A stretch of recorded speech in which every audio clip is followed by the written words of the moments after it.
Students, आज electricity class 10th के इस 5th वीडियो में हम डिस्कस करेंगे इलेक्ट्रिक पावर, इलेक्ट्रिक एनर्जी और हीटिंग इफेक्ट के एप्लीकेशन और इलेक्ट्रिक पावर, इलेक्ट्रिक एनर्जी से जुड़े हुए कुछ न्यूमेरिकल्स। इससे पहले के वीडियो में हमने इलेक्ट्रिक पावर के फॉर्मूले का डेरिवेशन किया था, उससे रिलेटेड क्वेश्चंस किए थे, हीटिंग इफेक्ट क्या है जाना था और जूल्स लॉ ऑफ हीटिंग क्या है वो भी जाना था। इसके बारे में आपको आज का वीडियो स्टार्ट करने से पहले अगर वो देखना है तो आप इस आई लिंक पे क्लिक कर सकते हो। अगर आपने नहीं देखा है तो आपको जरूर देखना चाहिए, उसके पहले की भी वीडियो देखनी चाहिए। पहले की भी 4-5 पार्ट्स में हमने सब कुछ डिस्कस किया है अच्छी तरह से। तो आज का वीडियो देखने के बाद आपका इलेक्ट्रिसिटी का मेजर पार्ट कवर हो जाएगा, पूरा ही कवर हो जाएगा और कुछ न्यूमेरिकल्स बचेंगे जो मैं अगले वीडियो में कराने की कोशिश करूंगी। तो इसमें आपको कुछ भी डाउट होता है तो आप मुझे कमेंट्स में लिख करके भेजिए। तो मैं हूं दीपा और ये है दीपा's ट्यूटोरियल। तो अगर आपको पसंद आता है लाइक कीजिए, शेयर कीजिए, सब्सक्राइब कीजिए। तो शुरू करते हैं आज की क्लास। एक बार मैं फटाफट आपको पावर के फॉर्मूले का डेरिवेशन और बता देती हूँ। आपको पता है पावर इक्वल टू होता है वर्क अपॉन टाइम, ठीक है। और वर्क अगर इसके क्या हो जाएगा, work equal to V Q upon T. तो क्यू अपॉन टी क्या है, आई, तो ये बन गया वी आई। ये आपका फर्स्ट फॉर्मूला आ गया है। दूसरे में हम क्या करेंगे, इस v को रिप्लेस कर देंगे आई आर से इंटू आई, तो क्या आ गया आई स्क्वायर आर। और तीसरे में हम इस आई स्क्वायर को v अपॉन आर से रिप्लेस कर देंगे, तो ये आ जाएगा v square upon R square into R, तो जिससे मेरा आंसर आ जाएगा v स्क्वायर अपॉन आर। तो ये हमारे पावर के 3 फॉर्मूला है। एक बार रिकॉल करने के लिए मैं आपको बता देती हूँ कि ये वाला जो फॉर्मूला है P equal to V square upon R, हमने यूज करना है किसी इंडिविजुअल रजिस्टर का यूज्ड पावर निकालने के लिए पैरेलल कॉम्बिनेशन में, और ये वाला यूज करना है किसी सीरीज में एक पर। जैसे आपका ये है तो एक का निकालना है कितनी पावर यूज हुई है, तो हमने ये वाला फॉर्मूला यूज करना है।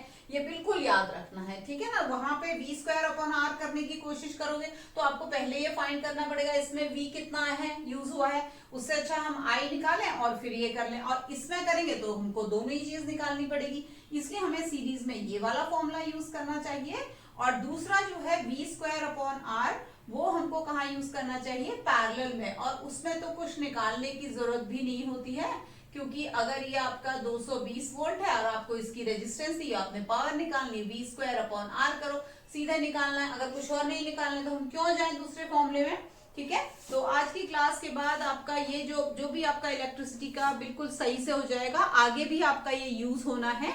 तो स्टार्ट करते हैं आज की क्लास। जैसे हमने सर्किट का पढ़ा था, ठीक है ना। तो अगर ये 12 एम्पियर है, ये आपका आपको दिया हुआ है 2 ओम, 3 ओम और 4 ओम, ठीक है। और आपने निकालना है पावर यूज्ड इन 2 ओम, ठीक है। तो मेरे को इसका करंट निकालना होगा। पहले तो मैं रेजिस्टेंस निकालूंगी। रेजिस्टेंस इन सर्किट कितनी हो जाएगी 9 ओम हो जाएगी। 4 + 3 + 2 9 ओम हो गई। और करंट इन सर्किट कितना हो गया, करंट इन सर्किट कितना हो गया, I equal to V upon R, 12 upon 9 that is equal to 4 upon 3 ampere current हो गया सर्किट में। अब मुझे फाइंड करना है कि पावर इन 2 ओम कितनी यूज हुई। इस सर्किट में जो पावर अवेलेबल थी उसमें से 2 ओम में कितनी यूज हुई, ठीक है। तो मैंने ये आपको बोला था आई स्क्वायर आर यूज करना है, तो ये 4 upon 3 into 4 upon 3 into R कितना है 9, तो ये कट गया है, तो यूज हुई है 16 वॉट। पावर इन 3 ओम कितनी हुई है 4 अपॉन 3 इंटू, क्योंकि सीरीज में है तो करंट सब में सेम है, इंटू, ओके ये मैंने निकाला है सर्किट में, सॉरी ये सर्किट में निकाला है। टोटल सर्किट में पावर यूज हुई है 16 वॉट। तो अभी 3 ओम का देख लेते हैं, या पहले 2 ओम का देख लेते हैं। तो ये आ जाएगा, क्या है P का formula, P equal to I square R, so I square into 2, तो कितना आ गया है 32 upon 9 watt. Power in 3 ohm 4 upon 3 into 4 upon 3 into 3, तो ये आ गया 16 upon 3 watt. and power in 4 ohm equal to 4 upon 3 into 4 upon 3 into 4, तो ये आ गया 64 upon 9 वॉट। अगर मैं इन तीनों को ऐड करूंगी तो मेरा क्या आना चाहिए, ये आना चाहिए 16 वॉट। ठीक है, चेक करते हैं। 32 upon 9 plus 16 upon 3 plus 64 upon 9, 9 LCM ले लेंगे। 32 प्लस 48 प्लस 64, तो कितना आ गया है 80 एंड 144 अपॉन 9, तो ये आ गया है 16 वॉट। ठीक था। तो इसके लिए आई स्क्वायर आर, इंडिविजुअल रजिस्टर में अगर हमें यूज करना है तो आई स्क्वायर आर, क्योंकि अगर हम वी स्क्वायर अपॉन आर या वी आई निकालने की कोशिश करेंगे ना, तो हमें इंडिविजुअल रजिस्टर पे वी चाहिए होगा, है ना, वी चाहिए होगा कि वी कितना यूज हो रहा है 2 ओम पे, पहले वो निकालना है। इसलिए हम इसके सीधे सीरीज ये वाला आई स्क्वायर आर वाला फॉर्मूला लगा लेते हैं। ठीक है, इसका स्क्रीनशॉट लेना हो तो आप ले सकते हैं। अब आ जाते हैं हम इसी के पैरेलल कॉम्बिनेशन के अंदर। ठीक है, आप 2-3 बार वीडियो देखेंगे ना, बिल्कुल बढ़िया अच्छे से आ जाएगा आपको। अब दूसरा हम ऐसा करते हैं, यही 2, 3, 4 वाला ले लेते हैं। ठीक है, ये है 12 वॉट, 4 ओम, 3 ओम और 2 ओम। ठीक है, 4 ओम, 3 ओम और 2 ओम। ओके, तो अभी हम कहते हैं V सर्किट में कितनी है 12 वोल्ट। ठीक है, 12 वोल्ट और R कितना हो जाएगा 1/2 plus 1/3 plus 1/4 1 RP equal to, तो कितना आ जाएगा 12, 6 plus 4 plus 3 13/12। So resistance in the circuit, resistance in parallel equal to 12/13 ohm. ठीक है, 12/13 ओम आ गया। रेजिस्टेंस जो है सर्किट का इफेक्टिव रेजिस्टेंस जो हमारा आ गया वो कितना आ गया 12/13 ओम आ गया। ठीक है, तो ये अब मेरे को निकालना है कि पावर इन 2 ओम कितनी यूज हुई। तो मैंने कौन सा फॉर्मूला बोला था V स्क्वायर अपॉन आर। अब देखो मुझे करंट निकालने की जरूरत नहीं, सीधे मैं V स्क्वायर अपॉन आर जो कि है 12 इंटू 12 अपॉन 12/13, तो ये आ जाएगा 12 इंटू 13, एक 12 इससे कट जाएगा, 13 ऊपर चला जाएगा, तो कितना आ जाएगा 156 वॉट। ठीक है, V स्क्वायर अपॉन आर। अब मैं यूज करती हूँ पावर इन 3 ओम।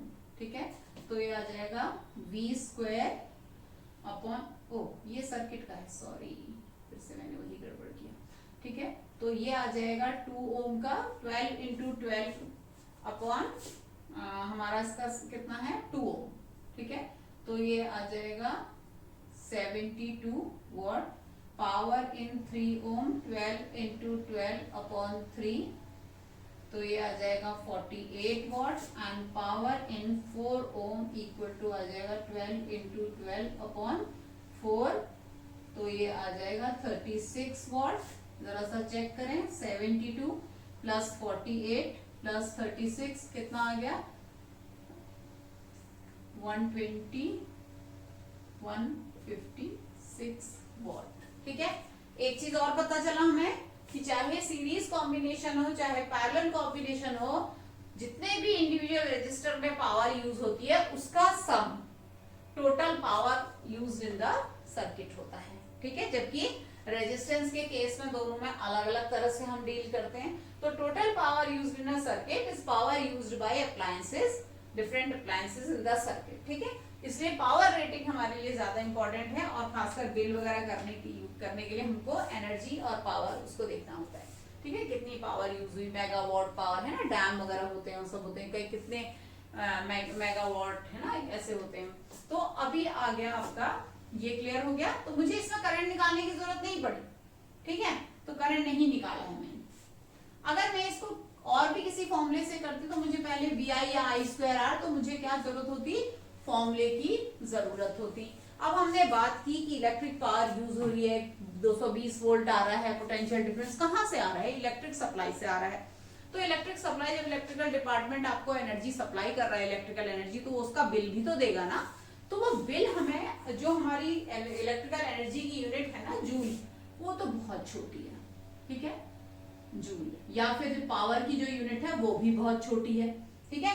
तो बड़ी यूनिट क्या होती है, किलो वॉट, क्या होती है, किलो वॉट, और ये क्या होती है, ये होती है किलो वॉट आवर, ठीक है, क्योंकि जूल क्या है, वॉट सेकंड होता है, ठीक है ना, ये है वॉट सेकंड, वॉट सेकंड। तो आपको मैं दिखाऊं कैसे है। आपने कहा था P equal to power equal to work upon time, so joule, work equal to कितना हो जाएगा, पावर इंटू टी, तो ये क्या हो जाएगा, work equal to power into time, so power की यूनिट क्या है, वॉट इंटू सेकेंड, सो ये क्या आ जाएगी, वॉट सेकेंड, ठीक है, वॉट सेकेंड है जूल, ठीक है। तो ये छोटी यूनिट है, तो जो डिपार्टमेंट यूज करता है वो किलोवाट आवर यूज करता है। सो किलोवाट आवर किसकी यूनिट है, ये यूनिट है आपकी वर्क की, एनर्जी की, ठीक है, और ये यूनिट है पावर की, तो वो इसको यूज करते हैं किलोवाट आवर। इसको बोलते हैं commercial unit, one unit, one commercial unit या वन यूनिट। आप सुनते होंगे इतने यूनिट का बिल आया है, इतने यूनिट तक बिजली फ्री है, या इतने यूनिट तक इलेक्ट्रिकल डिपार्टमेंट ऐसे स्लॉट्स दे देता है कि फर्स्ट 200 यूनिट का इतना रुपया आएगा, 2 रुपया, और फिर नेक्स्ट 200 यूनिट का 5 रुपया, ऐसे करके वो बढ़ाते जाते हैं आगे, ठीक है ना। सो अब अगर हम बात करेंगे कि हमें जैसे बिल कैलकुलेट करना है कि बिल कितना आएगा, कैसे आएगा, तो अगर मैं बोल रही हूँ, पहले तो हम 1 किलोवाट आवर को देख लेते हैं। 1 kilowatt hour equal to 1 kilowatt into 1 hour, ठीक है। सो 1 किलोवाट कितना है, 1000 वॉट इंटू 3600 सेकेंड, तो ये आ जाता है 3.6 into 10⁶ kilo watt, sorry joule second, joule second, joule second नहीं, वॉट सेकेंड, ठीक है, वॉट सेकेंड इतना आ जाता है 1 किलोवाट आवर, ठीक है। तो इसको मैंने कैलकुलेट करके वॉट सेकेंड में निकाल दिया, तो मेरा हमारा जो बिल है 1 किलोवाट आवर, या फिर ये 1 यूनिट है, 1 unit equal to 1 kilowatt hour, और ये आपका आता है टोटल 3.6 इंटू 10⁶, ठीक है, 1 2 3 4 5 6, और 3.6 स्टैंडर्ड फॉर्म में आ गया, ठीक है। अब एक बिल कैलकुलेट करते हैं, तो उसके बाद हमारा ये चैप्टर ऑलमोस्ट खत्म हो जाता है। तो बिल कैसे कैलकुलेट करेंगे कि अगर मेरे 5 फैंस, ठीक है, of 100 what each, 1 mixer of 750 what, ठीक है, ये चलता है 5 आवर्स के लिए, ठीक है, और ये चलता है 2 आवर्स के लिए, और 1 AC जो कि है 1.5 किलोवाट का, और वो चलता है 2 घंटे, ठीक है, और मेरा जो रेट है वो है 5 रुपीज पर यूनिट। तो मुझे बिल निकालना है, बिल फॉर अप्रैल, ठीक है। एक तरीका तो है अलग अलग निकालो, पर मैं आपको सीधे सीधे बोल दूं, अगर अप्रैल में जितने डेज होते हैं 30 डेज, ठीक है, और ये पर डे का है, इतना पर डे, इतना पर डे, इतना पर डे, ठीक है। तो निकालते हैं, bill equal to 5 rupees into 30 days into, अब अलग अलग कर लेंगे, 5 और 30 को हमें मल्टीप्लाई करना है क्योंकि हमारा पर डे का है, तो किलो हम लोग को कॉन्सेंट्रेट करना है KWH पे, किलोवाट आवर पे। तो आपको दिया हुआ 100 वॉट के 5 फैन, ये हो गए वॉट में, तो मैं इसको डिवाइड कर दूं, अगर 1000 से ये किलोवाट आ गया, इंटू 5, ये आ गया किलोवाट आवर, किसके लिए, आपका फैंस के लिए। प्लस मेरे को मिक्सर ग्राइंडर का करना है, 750 इंटू 1 इंटू 2 अपॉन 1000, ये आपका आ गया वॉट, ये आ गया आर, ये आ गया किलोवाट आवर, ठीक है। फिर प्लस कर लेते हैं, एक AC चल रहा है पर वो ऑलरेडी किलोवाट पे, तो 1.5 या तो फिर उसको भी वॉट पे करके डिवाइड कर लो, तो 1.5 इंटू 2, ठीक है। तो ये क्या है, किलोवाट आवर, इसलिए इसको 1000 से नहीं किया मैंने, ठीक है। तो अभी मैं इसको 5 इंटू 150 तो मैं इधर ही रखती हूँ और अंदर का सॉल्व करती हूँ। ये दो जीरो कट गए हैं, यहाँ पे एक ही जीरो कटा है, ठीक है। अब देखते हैं कितना आ जाएगा, ये 2.5 तो ये आ गया, प्लस ये आ गया है 150 अपॉन 100, तो ये जीरो कट गया, तो ये एक्चुअली आ गया 1.5 प्लस ये आ गया है 3, ठीक है।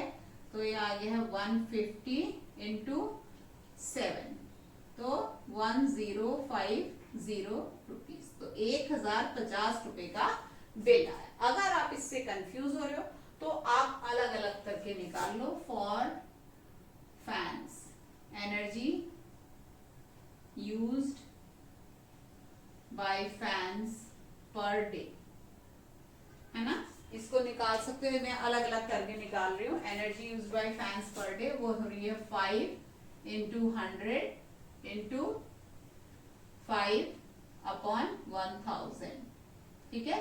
किलोवाट, वॉट, आर और फिर किलोवाट कर दिया, ठीक है। सो 1 2 3 सॉरी 3 नहीं कटेंगे, 2 कटेंगे, 1 2 काट लिया, तो यार 5 5 25, तो ये आया 2.5, मेरा भी 2.5 था। अब ऐसे हम निकालते हैं मिक्सर के लिए, वो है 750 वॉट का, वॉट आर, और इसको बना दिया किलो वॉट आर, ये जीरो कट गया है, ठीक है। और फिर उसके बाद ये आ गया 150 अपॉन 100, तो ये आ गया 1.5, ठीक है। और फिर उसके बाद आपका AC का है, AC के लिए हमारा आ जाएगा kilowatt into R, that is equal to 3, ठीक है। तो 3 kWh पे कॉन्सेंट्रेट करोगे तो कभी गलत नहीं होगा, ठीक है। सो ये 2.5 1.5 और 3 यही मैंने किया था, तो 2 और 1 3 और 4 5 6 7, तो 7 आ गया। 7 इंटू 150 क्यों किया, 5 रुपी पर यूनिट था, तो आपने 5 से मल्टीप्लाई किया, एक दिन का है, 30 डेज का निकालना है, तो टोटल आपका बिल लेके आ जाएगा 1050, ठीक है। क्लियर हो गया। तो यहाँ पे आपका ये चैप्टर खत्म होता है। अगर जरूरत होगी, मतलब जरूरत तो होगी, तो न्यूमेरिकल्स में क्योंकि मुश्किल होती है तो मैं आपको न्यूमेरिकल सॉल्व कराऊंगी। वैसे मैंने कोशिश की है कि आपको इसके बीच में जितने भी न्यूमेरिकल्स हो सकते हैं थोड़ा थोड़ा मैंने करवाए हैं, ठीक है। आई होप कि आपको अच्छे से समझ में आया होगा। समझ में आया होगा तो लाइक करना है, सब्सक्राइब करना है, ठीक है, एंड शेयर भी करना है। Thank you very much. This is Deepa.